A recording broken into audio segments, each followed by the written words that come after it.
Hello dear students, I am Rahul Mishra and today we will discuss applications of first law of thermodynamics. So listen, so first law of thermodynamics can apply on two different type of processes. First we will apply on isothermal process. Isothermal process.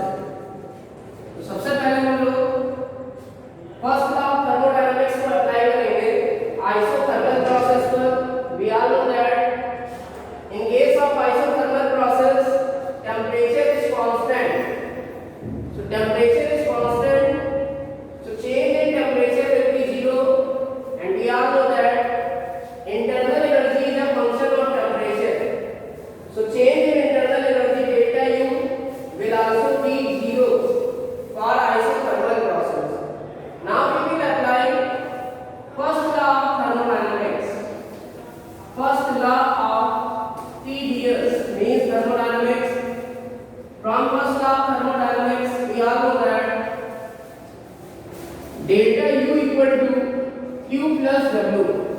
It means change in internal energy equal to heat plus work done. This is the first law of thermodynamics. And for isothermal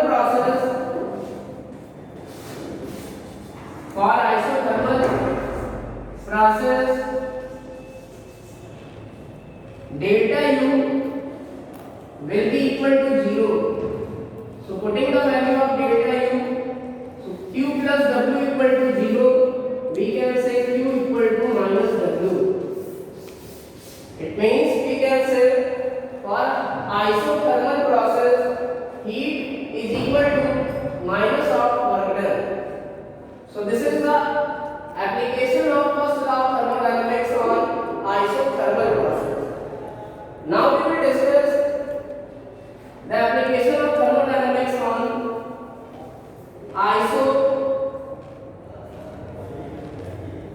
process. Isochoric process.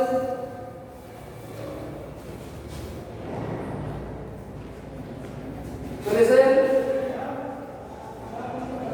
in case of isochoric process, volume is constant, so delta V equal to zero.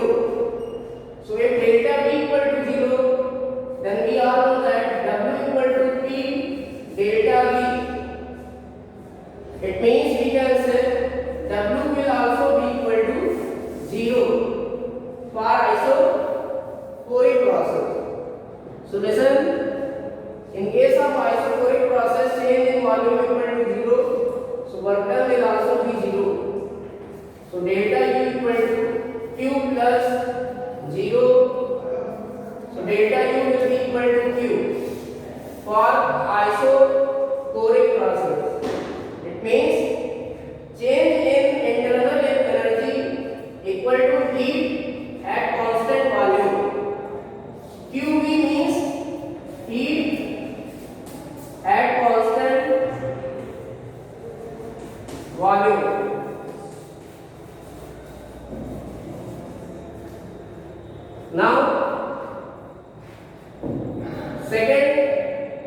Now we will discuss third process for isobaric process. Now on applying first law of thermodynamics on isobaric process, we all know that in case of isobaric process, pressure is constant. So from first law of thermodynamics, delta U equal to Q plus W, since W equal to minus P delta V. So delta U equal to Q plus minus P delta V. So we can write Q at constant volume at constant pressure, because pressure is kept constant. So Q is called as QP, means heat at constant pressure delta V, V2 minus V1 means final volume minus initial volume. So delta U equal to, we can write U2 minus U1. So U2 minus U1 equal to QP minus P V2 plus P V1. So U2 plus P V2 equal to, we can write QP minus plus,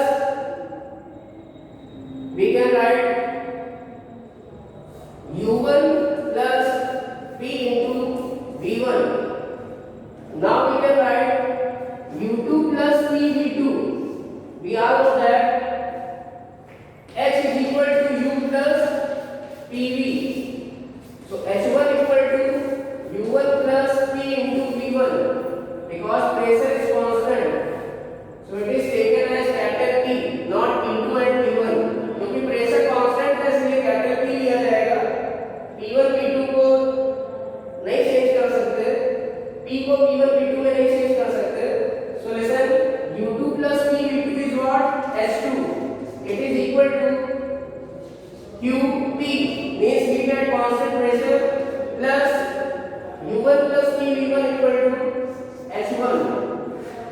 So H2 minus H1 equal to QP, or we can say QP equal to delta H. QP equal to delta H. H2 minus H1 equal to delta H. QP equal to delta H. It means heat at constant pressure equal to change in enthalpy delta H. Change in enthalpy delta H. Now we will discuss application of first law of thermodynamics on adiabatic process. On adiabatic process.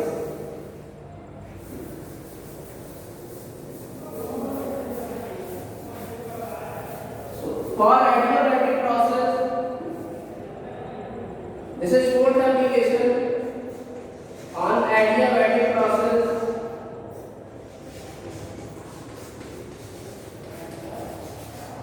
We all know that in case of adiabatic process, we know that heat exchange Q equal to 0.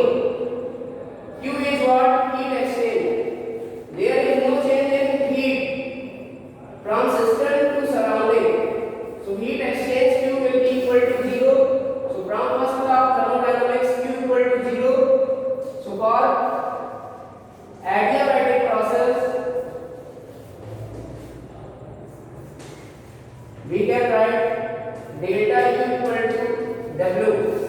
It means change in internal energy equal to work done for adiabatic process. Now for last type of process, and it is cyclic process. For cyclic process, we all know that in case of cyclic process, we all know